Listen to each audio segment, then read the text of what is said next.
a month-long series on Sundays that intertwines and intersects with the home fellowship groups that are also beginning this week, and we'll also intersect with the youth groups that's also going to hopefully start as well on being committed. Our roadmap is today what it means to be committed.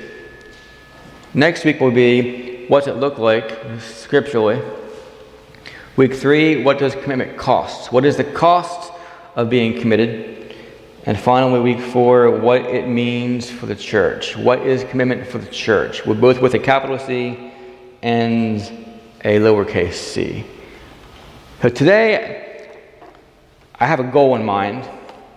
I try to have with each message that I preach or teach to have one outcome that I would like to have.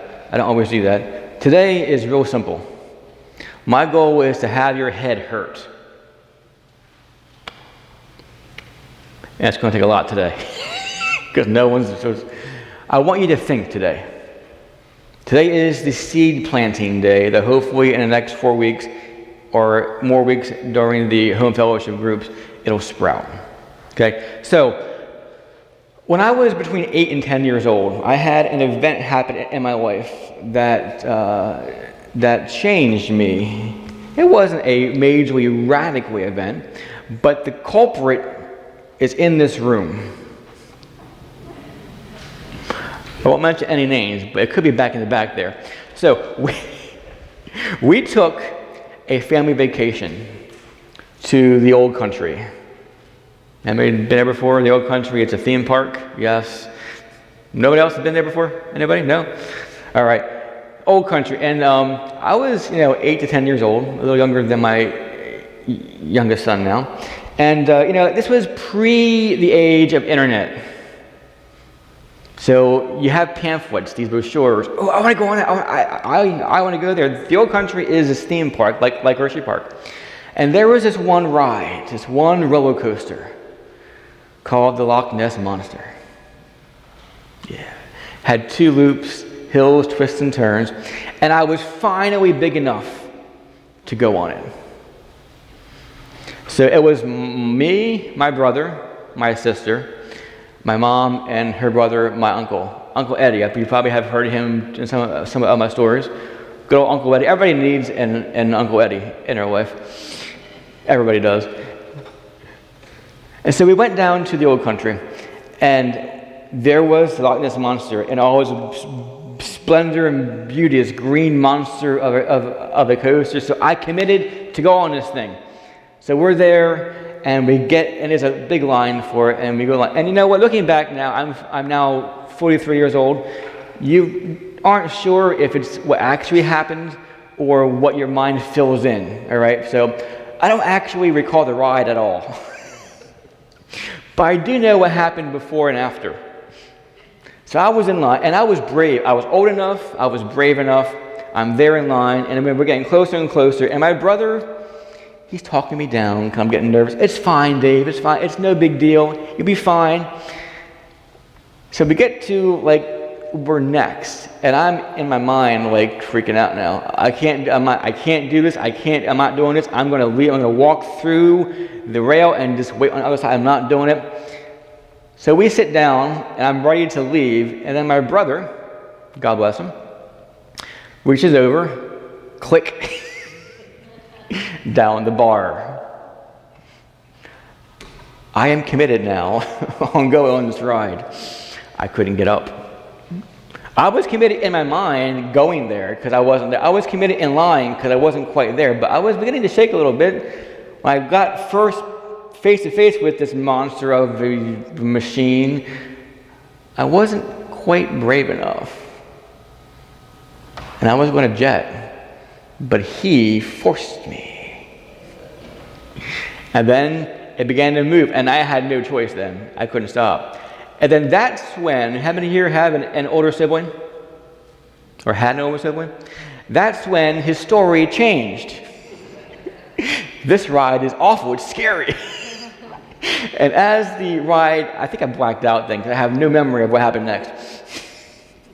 But I'm sure I was panicking. Maybe he could fill in for me, I don't know. But all I know is after he locked me in and started to torment me with stories of how this is going to be horrible. We were pulling in, and I went on that thing 7 more times. 7 more times. Because he forced me to do something that I didn't want to do, but it was for my best, perhaps. But now I have a love of coasters, and that was my first one. The point is, we think in our minds at times we are committed.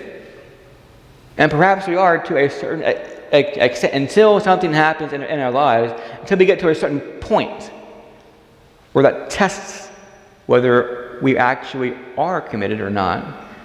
And just how committed are we or not? So thank you, Hal, for doing that.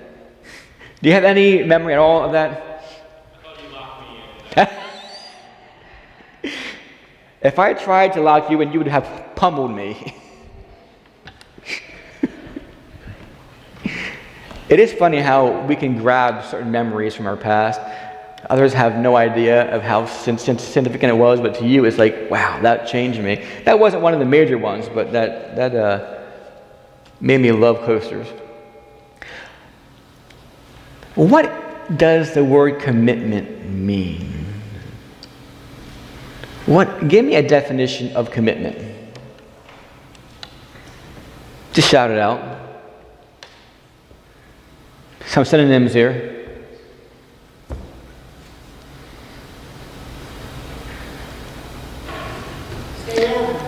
What's that?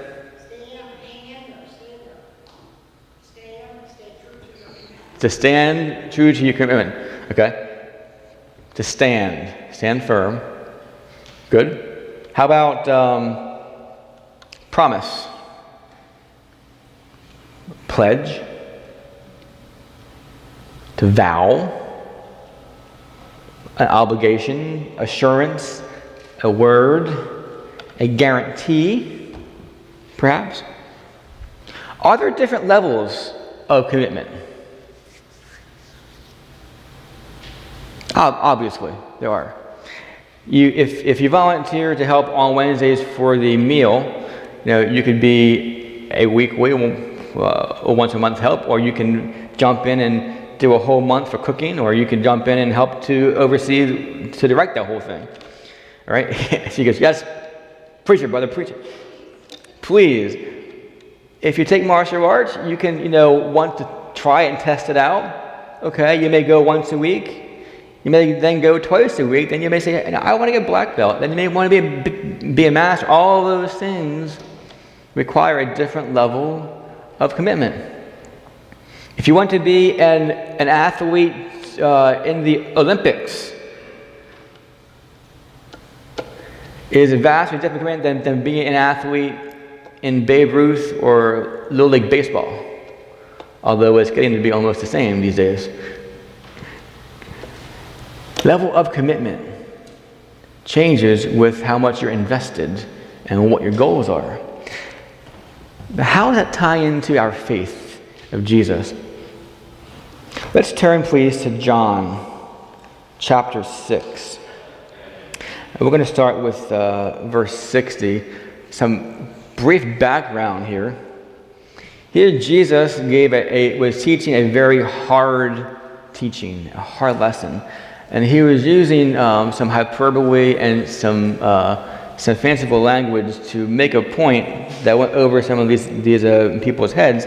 He was explaining, in order to know him and to follow him, you must eat his flesh and drink his blood. In hindsight, we know what he was talking about. In that context, a lot of those were like, whoa, this guy is weird. So this takes place right after that teaching from verses 53 to 59. Verse 60, we hear this. On hearing it, many of his disciples said, "This is a hard teaching. Who can accept it?" Aware that his disciples were grumbling about this, Jesus said to them, "Does this offend you? What if you see the Son of Man ascend to where he was before? The Spirit gives life, the flesh counts for nothing. The words I have spoken to you are spirit and they are life. Yet there are some of you who do not believe." For Jesus had known from the beginning which of them did not believe, and who would betray him.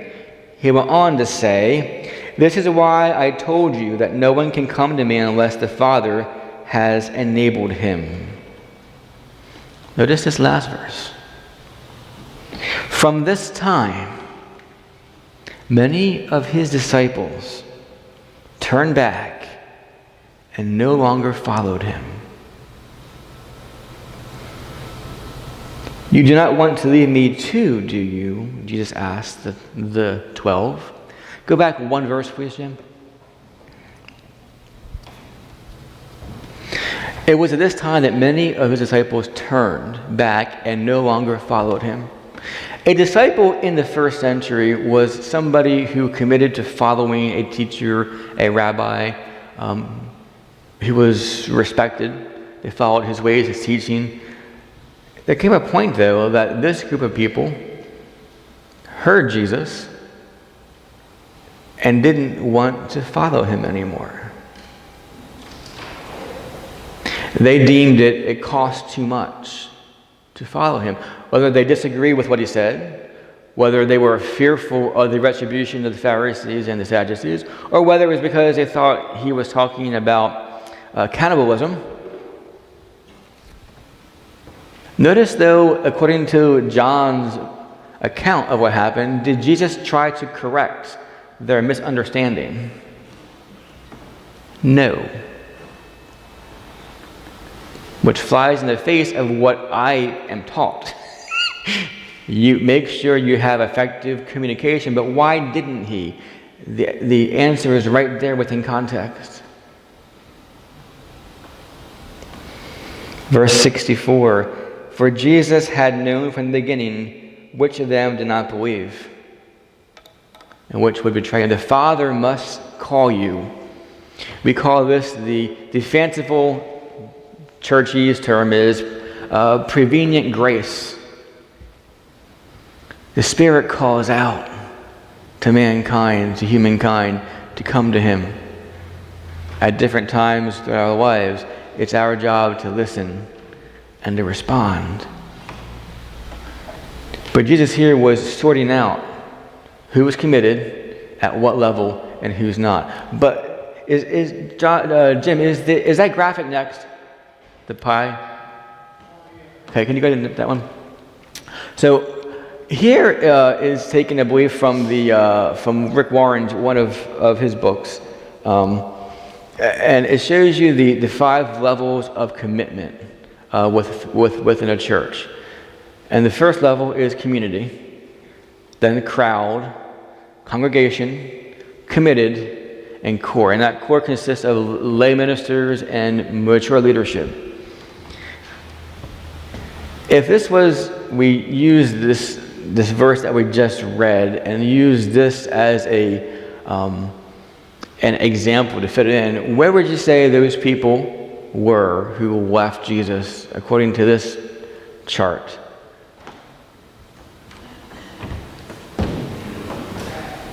Crowd. I say one of two. I would say here. Crowd's one of them. Or congregation. Yeah. Community, think of it's the area where you live in. All right. So think for ease for us, I know about the First Church of God. I've heard of it. That's the area. The crowd may know more about some kind of details. Oh, who's the pastor there? But then if you start coming to the services and get involved, you become part of the congregation. And then if you go one more step, then you become a committed. You get plugged in, whether you want to call it member or you just are making that commitment to give of your time, your talent, your tithing, to support the ministry. Then you get to the core. You are not just committed, but you want to help drive. You want to be an initiator of change. These groups were probably between the crowd and the congregation until the teaching got too hard. Then they left. Then Christ asked his 12, "What about you? Do you also want to leave?" But they didn't. They hung on. But lest you think Only the crowd can leave. Let's turn to Matthew 26. Verse 69 we'll start with. Now Peter was sitting out in the courtyard, and a servant girl came to him. "You also were with Jesus of Galilee," she said. But he denied it before them all. "I don't know what you're talking about," he said. Then he went out to the gateway where another girl saw him and said to the people there, "This fellow was with Jesus of Nazareth." And he denied it again with an oath, "I don't know the man." After a little while, those standing there went up to Peter and said, "Surely you are one of them. Your accent gives you away." And he began to call down curses on himself, and he swore to them, "I don't know the man." And immediately a rooster crowed, and Peter remembered the word Jesus had spoken. "Before the rooster crows, you will disown me 3 times." And he went outside, and he wept bitterly. What part of that pie chart was Peter?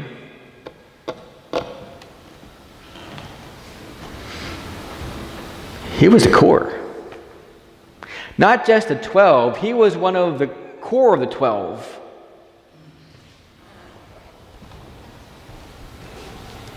And his commitment waned. Why?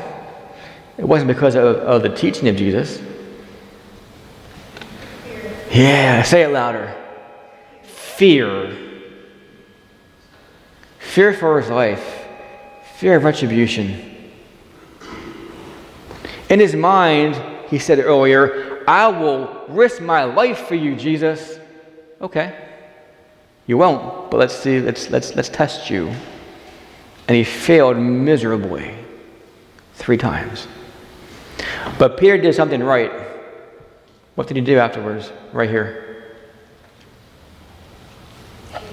Yeah. The first step, when he wept bitterly, which means wailing and crying out loud, just to break down, he knew what he did. And as evidence in the rest of the gospel is in Acts, God got a hold of him and used his loud mouth, big, act before you think, and built his church on Jesus through Peter, the rock. Folks, there are different levels of commitment, and at each level we can fail. And Jesus knows that, and he knew it about Peter. You see, he knows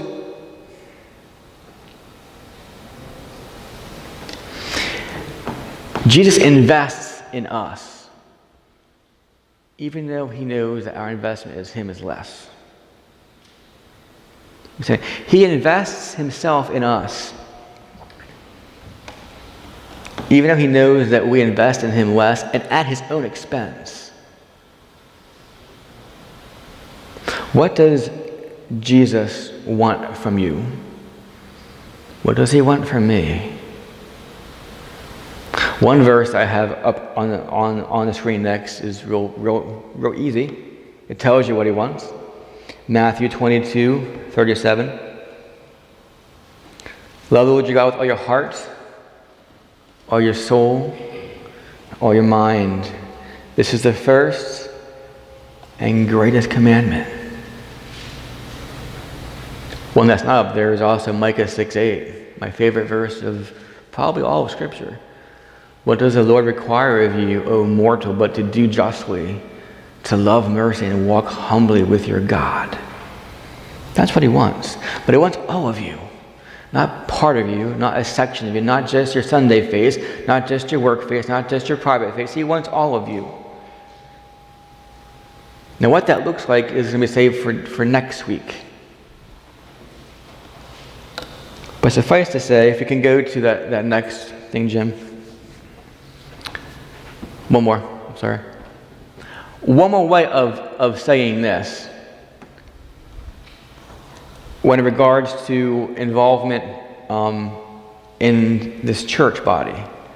Level 1, I know about the church. So this is the community mentality.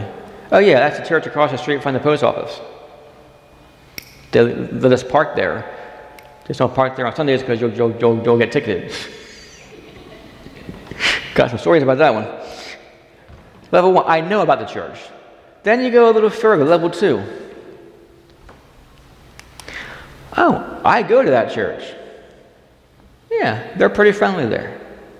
Except when you take away their pew. Then watch out. Yeah, I go to that church. I love you, Ann. You're awesome. Just don't cross her because she will mess you up. Right, John? Am I right? He's quiet. Level three. And I have close friends now. I know the chief pretty well, so you can't touch me. Oh, really? Level 3, this is my church. So do you see the progression so far? It's a little more, this is my church. And I think perhaps for many people, this is probably where this is where the congregation typically is within churches, I would say. But it's my job to push further. Level 4. I'm a member of this church. Now you can use the word member loosely because I'm not a big member person, right? If you call this your home, you're a member, all right? But it shows a level of commitment. I'm going to support the ministry of this church through my giving financially, my giving of my time, of my talents, because you want to invest and see the kingdom grow in this area with this people. That's would be the committed section of that circle. But there's one even more than this. And before we get to that one, can you think of what it is? You go from, I know about it, to, yeah, I go there occasionally, to, that's my church, to, I'm a member of this church. What do you think is the last level? Serve. Who said that? Yes, we have a winner. Level 5. I am the church, which includes serving as well. What's the difference here?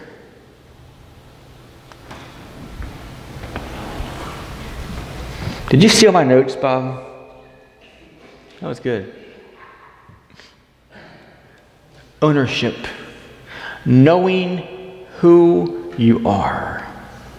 Knowing what God has made you to be and what asks you and requires of you. It is not a building across the street from the post office.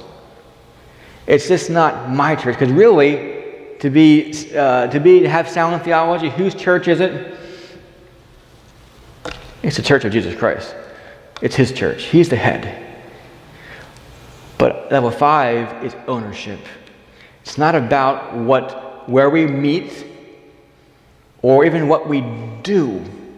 It's about who we are and who we are in Jesus. That has to be foundational. Nothing else matters but that.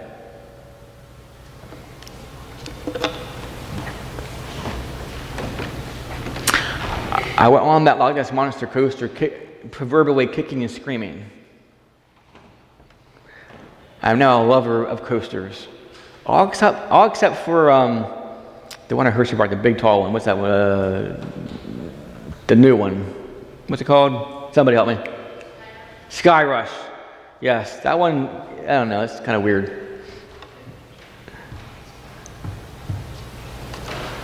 As pastor and shepherd, sometimes it feels like I drag people kicking and screaming.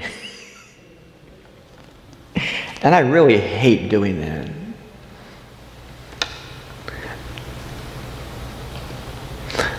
What I am asking to you to think about this week, today, and this week is this.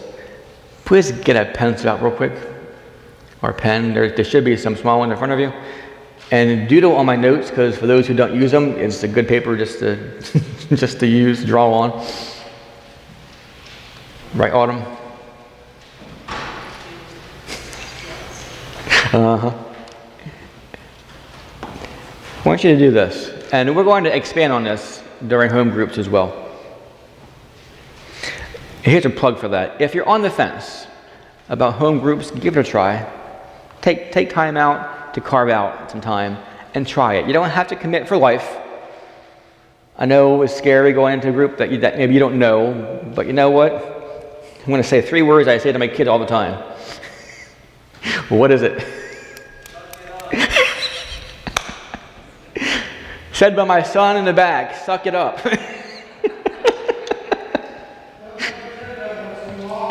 See, my legacy is secure with my kids, I tell you. Grandpa used to say to us,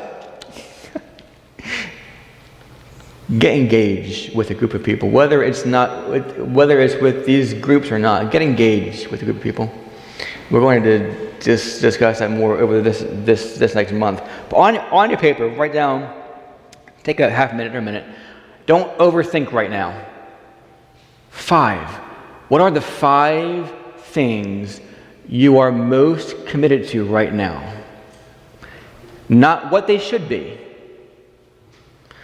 What they are. In other words, what takes your most energy and time right now, whether you like it or not. And you don't have to show us with your spouse or husband or wife or kids, or just whatever. The 5 things that are your top 5 commitments right now. I'll give you 30 seconds. Again, don't overthink. You can go back and you can revise this. Write it down.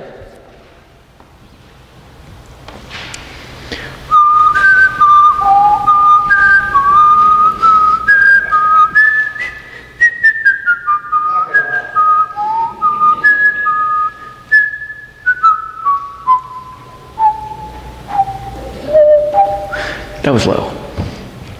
Now Christian could whistle like at 1,000 decibels if you wanted to. All right, so of those 5, or however many you wrote down, which ones do you like? If you had down spouse and they're next to you, don't answer this next question if you think it's true. Which ones don't you like? Keep it to yourself. Which ones are you happy with? Are you content with? Which ones need to be let go of?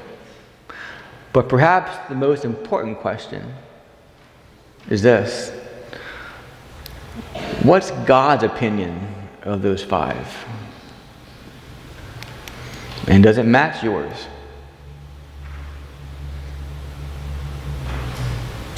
I lied. The last question is, so what? What are you going to do about it? That's what we're going to be going over the next few weeks, unpacking today for you.